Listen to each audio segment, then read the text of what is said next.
selamat datang di Edupreneur Talk, podcast yang membahas mengenai dunia pendidikan, kewirausahaan, dan juga bagaimana cara mengelola yayasan pendidikan yang baik dan benar. Saya Dara Arka Fidela sebagai host pada podcast kali ini. Di episode kali ini kita akan membahas mengenai topik yang menarik dan juga sangat relevan untuk para pengelola yayasan pendidikan. Serta untuk mereka yang mau memulai usaha atau memulai membangun sekolah mereka sendiri. Nah, topik pada hari ini yang akan kita bahas yaitu cerita di balik berdirinya gerbang pendidikan dan juga strategi dalam mengelola yayasan pendidikan.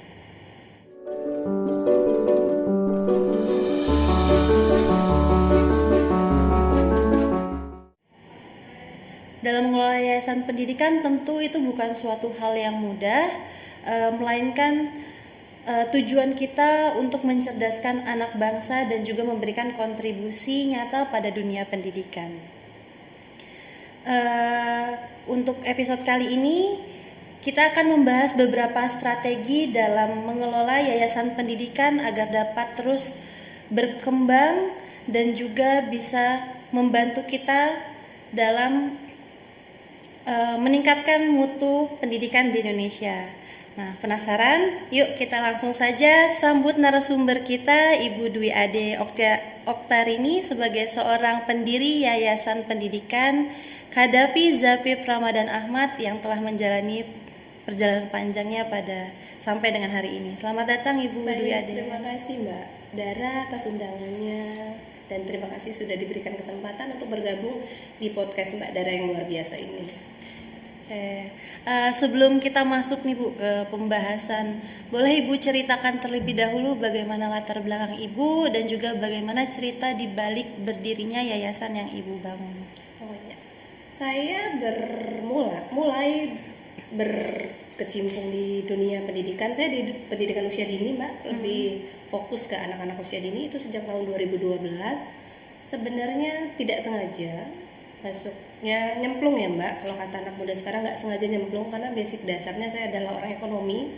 Kebetulan saya lulusan dari D3 Ekonomi Pengelolaan Proyek dan Bisnis, jadi memang benar-benar saya itu jiwanya bisnis. Ekonomi.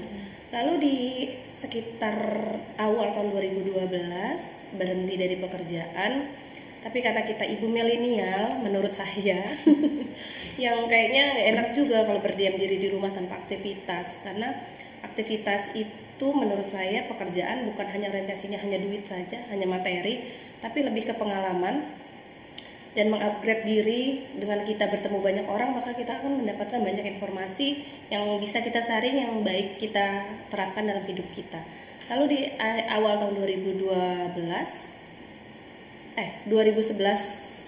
tahun ajaran baru saya mendirikan PAUD. Pada saat itu memang lagi gencar-gencarnya untuk satu desa satu PAUD. Pada saat itu saya mendirikan PAUD, masih bergabung di yayasan orang lain, masih numpang karena salah satu syarat mendirikan sekolah PAUD itu adalah akte notaris. Akte notaris yang dikeluarkan oleh notaris. Lalu karena saya pada saat itu belum punya, saya bergabung sama yayasan orang lain sampai akhirnya di 2020 saya bikin yayasan sendiri, Mbak. Oke, berarti sudah 6 tahun berjalan ya, Bu? Ya, tapi kalau di sekolahnya sudah 14 tahun, Mbak, untuk sekolahnya. Hanya berdiri di yayasan sendiri baru 6 tahun ini. Iya, betul. Oke.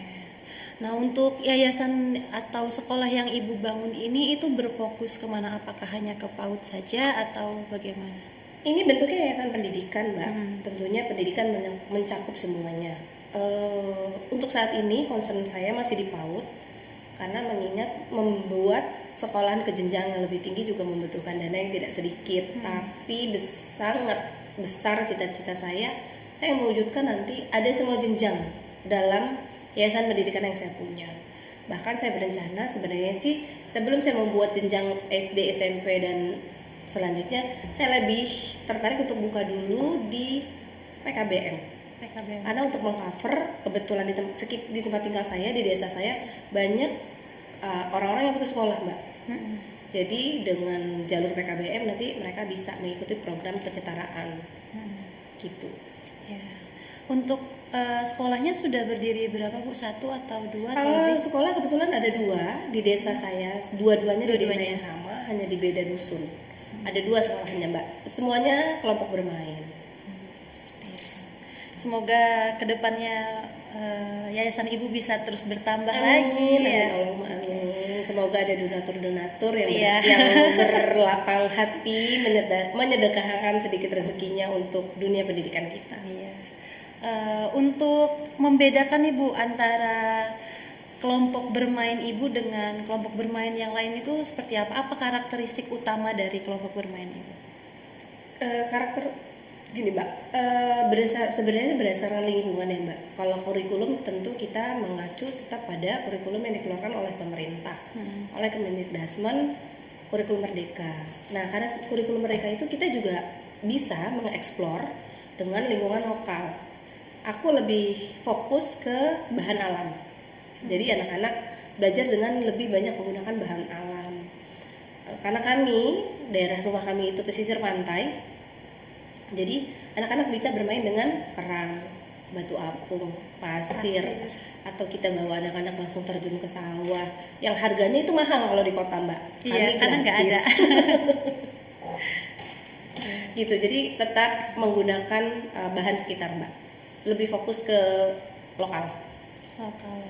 Ya, jadi sebenarnya tempat yang Ibu dirikan itu memberikan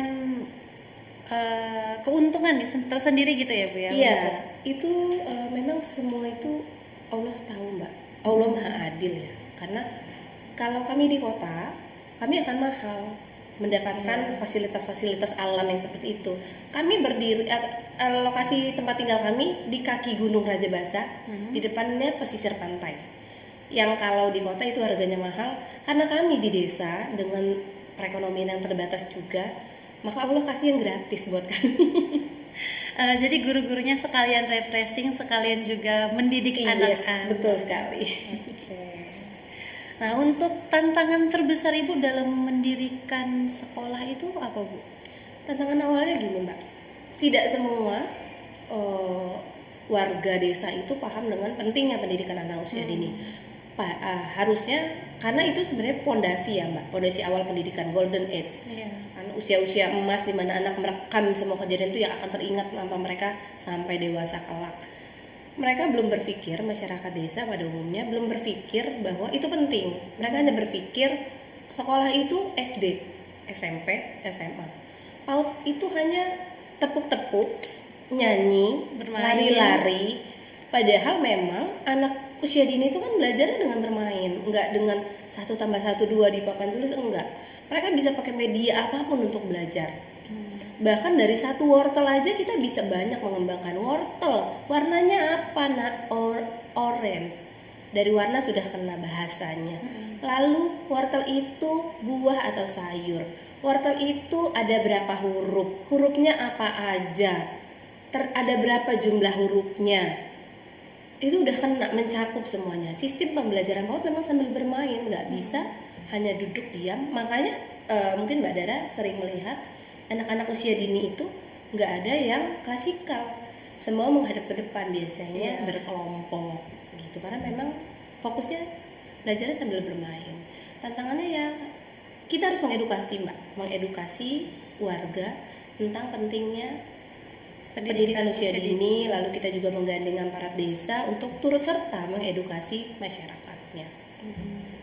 Tapi sedikit cerita nih Bu ya, saya juga termasuk anak yang sudah disekolahkan oleh orang tua saya sejak kecil gitu, mulai dari umur sekitar 3 atau 4 tahun gitu sebelum masuk ke dunia TK. Nah, tapi pendidikan yang saya dapatkan itu pendidikan formal di TK. Kalau TK zaman dulu itu apa, saya ada 0 kecil 0 besar. Nah ya, saya dari 0 kecil itu sudah TK. Nah tapi sampai sebesar ini ada titik jenuh karena sudah terlalu lama merasakan pendidikan dari kecil. Nah itu mungkin kalau di PAUD apakah model belajarnya itu berbeda dengan TK 0 kecil itu atau gimana? PAUD ini kan pendidikannya masuk kategori non formal. Kalau TK itu sudah formal. PAUD itu dimulai dari jenjang 2 tahun sudah bisa masuk PAUD, 2 sampai 6 tahun. Lalu karena kita itu memang fokus belajar sambil bermain, maka ketika anak sudah mulai bosan, kita nggak bisa maksain anak untuk tetap di situ. Kita bebaskan dia mau apa, tapi tetap dalam pantauan dan pengawasan serta pengarahan yang baik. Kalau anak sudah bosan pegang pensil, aku bosan bunda, itu sering sekali dilempar, aku bosan bunda. Terus adik maunya apa? Biasanya kita nggak bilang adik, kalau laki-laki kita panggil abang. Kalau abang terus abang maunya apa? Aku mau main basket bunda di lapangan, ayo. Jadi nggak fokus di pensil, buku, materi yang mau enggak. disampaikan. Jadi kita tanya maunya anak. Terus abang maunya gimana? Aku mau main basket bunda di lapangan. Ayo, ajak teman-teman yang lain. Mau pada main basket nggak? Kalau mau, bisa juga sambil belajar. Dihitung berapa kali temanmu bisa memasukkan bola ke dalam ring.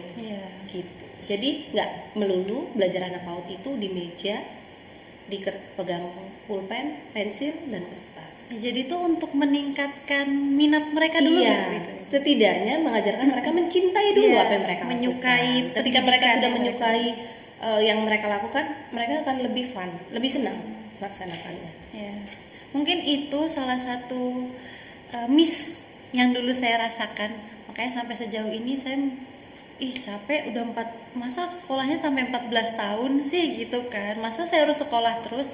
Mungkin saya kehilangan momen awal untuk mencintai dulu pendidikan itu seperti apa sih yang menyenangkan untuk anak gitu. Makanya makin kesini kurikulum juga makin diperbaiki dengan munculnya kurikulum merdeka. Kita juga mungkin orang tua kita kan zaman old ya, termasuk saya juga zaman old. Jadi lebih kayak VOC sih pendidikannya ya mbak. Kalau nggak mau dimarahin. Pokoknya kalau kamu mau jurusannya harus ini, nggak bisa enggak. Dan alhamdulillahnya kebetulan saya sudah punya anak yang usianya 17 tahun sudah tamat SMA. Saya lebih membebaskan anak saya untuk mengekspresikan dirinya agar dia tidak tertekan. Kamu mau kuliah jurusan apa? Kalau dia pilih jurusan ini alasanmu apa? Gitu. Jadi makanya sama dengan ketika mengasuh anak PAUD. Terus kalau abang nggak mau nulis, abang maunya ngapain? Gitu. Abang mau aku mau main basket, oke. Tinggal kita berpikir gimana caranya dengan main basket, tapi juga tidak hilang belajarnya. Nah, untuk langkah konkret yang ibu lakukan apa sih bu untuk bisa memastikan nih yayasan atau sekolah ibu itu bisa berjalan dengan baik dan bisa mempertahankan eksistensi sekolahnya? Zaman sekarang semua medsos mbak. Medsos tidak bisa ditinggalkan.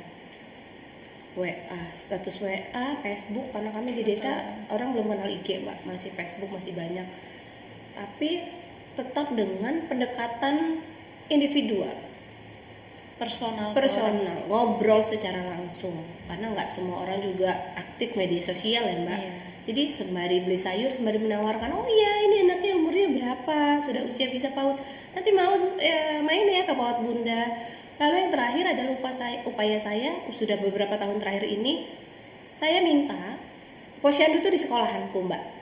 Posyandunya adanya di PAUD. Jadi pada saat ibu-ibu mengantarkan anaknya imunisasi, menimbang berat badan, itu di sekolahan.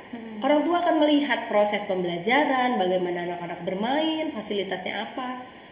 Itu kami melakukan itu sudah beberapa tahun ini, sudah posyandu ada di sekolahan.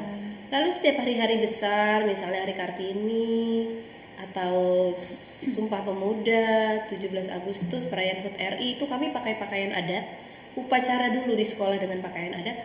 Lalu kami keliling kampung, pawai, bawa speaker yang bisa ditarik-tarik, sound horek zaman sedang ya. Itu maka orang akan antusias mbak melihat apa sih ini rame-rame keluar. Oh anak PAUD, oh berarti anak PAUD kayak gini, oh cantik, oh seru pakai baju adat. Jadi kami juga ada pawai keliling mbak di hari-hari besar gitu.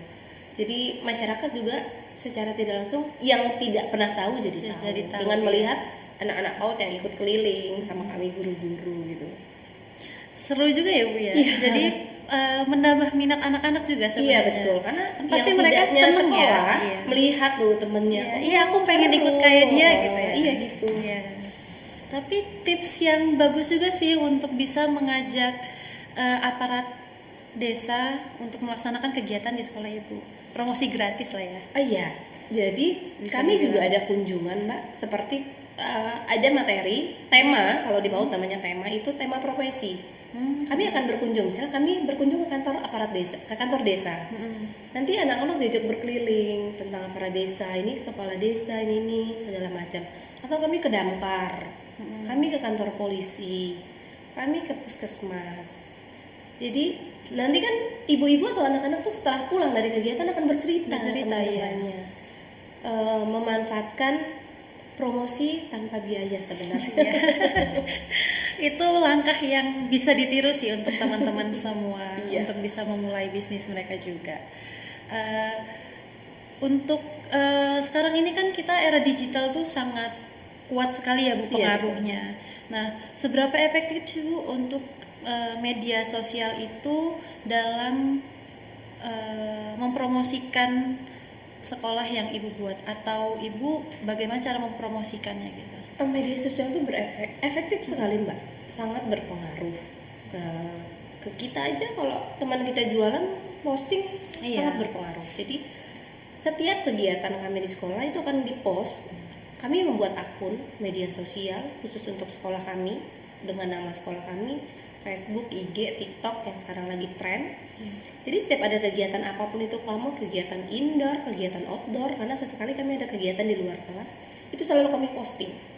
Kami minta bantuan wali murid untuk follow, untuk share ke saudara-saudaranya, dan mereka akan kami tag juga nanti. Jadi mereka juga akan posting pula. Jadi kami memanfaatkan wali murid yang ada. Kami membentuk di sekolah itu ada namanya paguyuban orang tua. Jadi nanti ketua paguyuban yang akan menyebarluaskan informasi, menyebarluaskan video-video kegiatan kami di sekolah. Pentingnya membangun sinergi dengan wali murid. Kalau dibandingkan dengan promosi yang door to door, lebih efektif yang mana? Itu berdampingan Mbak. Berdampingan. Karena kami di desa, selain perlu juga media sosial, kami juga sangat perlu untuk bersinggungan secara langsung, door to door, untuk ngobrol secara langsung. Biasanya itu tadi yang aku bilang, pada saat beli sayur, ketemu di jalan. Aku juga bikin Mbak, leaflet, brosur, aku tempel di warung-warung. Di Biasa warung-warung tuh ada ya, yang pokoknya di pusat keramaian. Biasanya gardu, siskambling, Iya. lalu warung-warung yang biasa dikunjungi orang. Nah, itu aku pakai itu Mbak. Aku masih pakai cara klasik, masih aku pakai, cara modern aku terapkan juga. Iya. Biar lebih banyak peminat Iya gitu, betul, Bu. karena di desa, kami tuh di desa Mbak, nggak semua paham tentang bermedia sosial juga. Iya. Jadi memang kami pakai juga cara-cara jadul kata anak sekarang tuh masih aku pakai Mbak. Sebenarnya kalaupun ada peluang ya kenapa tidak, harus Iya, kita coba iya gitu betul. kan. Semua usaha harus dilakukan ikhtiar. Kalau untuk kayak pawai tadi yang Ibu bilang, itu apakah dananya dari wali muridnya atau dari pihak sekolahnya? Dana Acara-acara seperti kalau itu. menggunakan baju adat itu dana kami akan share Mbak di grup sekolahan, akan kami share bahwa besok kita akan pawai ya hari Kartini menggunakan baju adat. Itu aku akan share ke grup dan aku biarkan wali murid untuk mengatasinya dulu. Ada yang sudah punya di rumah, aduh bunda aku nggak punya, coba tanya temannya, tanya saudaranya. Sampai ketika mereka mentok, itu sekolahan punya Mbak. Sekolahan tuh punya baju adat dan baju profesi pekerjaan tuh punya. Jadi aku juga mau mengedukasi bahwa nggak semua harus disuapin. Iya. Kita juga harus cari makan sendiri. Iya. Tapi ketika dia sudah mentok dan aku lihat basic keluarganya dengan kemampuan perekonomian yang nggak cukup, atau memang dia sudah mencari sana sini nggak dapat, maka akan aku pinjamkan secara gratis fasilitas yang ada di sekolah. Tapi itu adalah opsi terakhir. Aku mau Mereka wali murid itu berusaha berusaha dulu sampai mereka menemui titik yang mereka nggak bisa lalui lagi, gitu. Kalau untuk biaya sekolah per bulannya tuh ada Bu? Atau Ada gratis atau biaya per bulan itu 15.000 dan tidak semua bayar. Biasanya anak yang usianya 2, 3, 4 itu aku gratiskan. Lalu kalau memang dia benar-benar anak yatim dan tidak mampu, itu gratis. Karena PAUD ini proyek akhirat sih Mbak. Proyek akhirat kalau buat aku, menabung akhirat aja. Nanti proyek duniaku di tempat lain. Aku itu proyek akhiratku, karena kita nggak tahu doa mana yang akan menyelamatkan kita, Iya, amal ibadah kita yang mana yang akan menyelamatkan kita dari siksa api neraka. Karena kita manusia, Mbak, ada lupa, ada hilaf, yang sengaja, nggak sengaja, yang sudah dilakukan, yang belum dilakukan, yang terniat dan tidak terniat, kita nggak tahu. Kita manusia merasa benar terus. Iya. Jadi ini sebenarnya proyek akhirat aja, Mbak. 15.000 untuk 1 bulan, berarti rata-ratanya hanya 600 rupiah per pertemuan. Masya Allah banget ya Bu ya. Makanya guru PAUD itu gajinya 1 juta, Mbak. 1 juta 1 juta. gajinya. Sabar, jujur, dan tawakal. Kalau gajinya dari Allah yang Maha Kaya, yang nggak tahu dari mana. Iya, Masya Allah banget ya. Semoga memang apa yang diniatkan dari awal memang baik, itu diberikan jalan yang baik juga. Amin, amin, amin. Nah, untuk lokasinya ini kan ada di tepian pantai ya Bu Iya, ya. betul, Nah, betul. strategi apa yang kenapa Ibu memilih lokasi didirikan sekolah itu di dekat tepian pantai? Tepian pantai banget atau ada di daerah perkampungan atau seperti apa? Jadi bukan memilih, Mbak, tapi aku lebih dipilih sih sebenarnya. Kalau memilih, kita misalnya punya rumahnya di tempat lain lalu kita bikin di situ, karena kebetulan memang rumahku di situ. Di desa itu belum ada PAUD, lalu diwajibkan dulu satu desa dan satu PAUD. Rumahku di situ. Kami memang rumahnya pesisir pantai, Mbak. Jadi ini jalan raya, ini laut langsung. Hanya sekitar nggak nyampe setengah meter sih dari jalan raya itu sekolahku. Jadi bukan karena memilih di situ, memang kami yang dipilih untuk di situ. Keadaan memilih kami. Tapi apakah sekolah atau lokasi tempat sekolahnya itu nyaman untuk anak-anak, nyaman dan aman? Insya Allah nyaman dan ramah anak. Karena tidak juga di pinggir jalan, Tapi tidak juga di tengah hiruk pikuk yang ribut, enggak juga. Jadi memang nyaman. Nah, untuk membangun kepercayaan orang tua gimana Bu? Cara Ibu gimana untuk orang tua Jadi, bisa menitipkan agar anaknya? orang tuanya aman, tenang. Kita ada kontrak, Mbak. Kontrak pada saat mereka memasukkan anaknya ke sekolah kami itu ada akadnya. Ada kontrak yang kita sama-sama sepakati. Jadi anak ketika sudah di sekolah itu akan menjadi tanggung jawab kami. Ketika anak pulang, kalau belum dijemput sama orang tuanya, tidak akan kami biarkan anak pulang sendiri. Akan kami temani sampai dia disusul sama orang tuanya di sekolah. Atau kalau memang wali muridnya tidak bisa menjemput, dia akan titip. Nanti bunda titip ya sama mamanya ini, titip ya sama ibunya ini. Kalaupun enggak itu nanti bunda sekalian pulang dibawa. Jadi benar-benar kami pastikan anak selamat sampai rumah. Tidak kami lepas sendiri. Jadi itu salah satu penyebab yang penilaian wali murid bahwa ini aman, anak kita di sini aman. Karena anak-anak tidak keluar dari lingkungan sekolah, gitu. Dan tidak sembarangan orang bisa masuk. Bahkan wali murid pun ada batas antar jemput. Mereka pun nggak bisa masuk Sampai gerbang gitu ya Bu? Iya betul.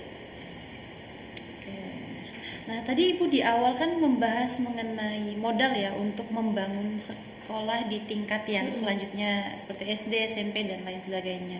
Nah, kalau misalnya untuk kita-kita nih yang mau memulai membuka sekolah sendiri, tapi dengan modal yang terbatas nih, Bu, bagaimana kita memprioritaskan antara fasilitas dengan SDM atau gurunya gitu? Pertama itu nawaitunya dulu ya Mbak. Tujuan kita mau kemana? Tujuan kita mau apa? Kalau sifatnya memang benar-benar membangun, apapun itu akan kita hadapi. Tapi kalau orientasinya hanya materi, agak susah Mbak kalau di pendidikan, apalagi usia dini yang duitnya memang nggak ada. Iya. Lalu kalau aku disuruh pilih antara menyiapkan fasilitas atau menaikkan mutu guru, aku menaikkan mutu guru dulu Mbak. Karena ketika guru mutunya sudah baik, maka dia akan bisa menciptakan fasilitas-fasilitas itu tanpa membeli yang secara komersil. Semisal sempoa kalau kita beli di pasar 20.000 satu anak, kali kan berapa anak. Guru-guru bisa pakai ranting, bisa pakai batu kerikil. Itu balik lagi ke kreativitas guru. Tapi kan guru kreativitasnya tidak semua guru gampang nangkep. Perlu kita dorong dengan pelatihan-pelatihan. Jadi aku lebih fokus meningkatkan mutu guru dulu Mbak. Nanti mereka akan berkembang dengan sendirinya. Apalagi kami di desa, bahan alam yang banyak, sampah-sampah pun bisa kita gunakan. Dimanfaatkan. Iya betul, untuk APE, alat permainan edukatif, gitu Mbak. Iya, benar sih Bu. Kalau misalnya kita memang punya sumber daya manusia yang cukup, lingkungannya pun bisa mengikuti. Iya. Jadi mengurangi apa yang seharusnya bisa kita keluarkan. Iya, karena kalau orang modern di kota, balok beli, semua beli ya. Kalau kita guru PAUD itu sebenarnya kreativitas yang penting Mbak. Ketika dia pandai berkreasi, apapun bisa jadi media bahan pembelajaran. Nah, untuk yayasan atau sekolah yang Ibu bangun ini, Ibu kelola sendiri, punya tim atau bagaimana? Aku punya tim. Jadi ada struktur dalam yayasan ada, struktur di sekolahan juga ada Mbak. Jadi kalau sekolahan ya struktur sekolahan, kepala sekolah, sekretaris, bendahara itu ada. Maka sekolahan yang akan mengelola. Mereka dibebaskan untuk mengelola itu, tapi tetap dalam pantauan dan pengarahan kami. Mereka akan laporan ke pihak yayasan bahwa mereka butuh ini, ada dana segini. Sebenarnya banyak numpuknya Mbak. Karena itu tadi proyek akhirat ya Mbak, tidak mencari uangnya dari sini. Jadi ketika Bunda harus beli mainan ini untuk nanti dampaknya ini, oke beli. Uang kami nggak cukup karena kan SPP kita cuma 15.000 Mbak. Kadang-kadang udah untuk ongkos rapat segala macam itu aku akan keluarkan. Lalu kami juga nggak ambil BOP Mbak. Kami ada bantuan pemerintah, bantuan operasional pendidikan tuh kami nggak ambil Mbak. Kami tetap memang benar-benar menggunakan uang pribadi pengurus yayasan, karena ini yayasannya yayasan keluarga juga Mbak kebetulan. Jadi benar-benar apa ya, untuk ibadah aja Mbak. Tapi kan itu ada dana dari pemerintah ya Bu ya? Iya, itu aku nggak ambil. Kenapa? Alasannya? Rasanya aku belum perlu. Mungkin kelak kalau memang perlu nanti ngambil. Tapi kalau untuk saat ini aku masih cukup. Ya. Dan Allah mencukupkan. Alhamdulillah. Berat di tanggung jawab dan pelaporan. Iya, sebenarnya iya betul, nanti pelaporan dan jawab. Tapi karena Allah masih mencukupkan dengan jalan yang lain tanpa harus melewati jalan itu. Tapi entah nanti besok lusa ya Mbak. Kalau untuk saat ini belum diperlukan. Berarti untuk administrasinya itu sudah cukup baik Bu ya, udah mulai transparan dan akuntabel dari awal. Kalau untuk pembukuan transparan dan akuntabel, tapi transparan tidak harus telanjang ya Mbak, tidak semua harus di-share ke publik. Jadi benar. Hanya poin-poinnya saja yang perlu benar-benar semua dikulik adalah kepala sekolah, bendahara, dan pengurus yayasan. Kalau untuk lainnya hanya secara global. Gitu. Jadi secara administrasi sudah baik lah ya. Insya Allah baik Mbak. Karena sudah melakukan pelaporan secara rutin. Iya rutin, minimal 6 bulan sekali itu pasti ada pelaporan.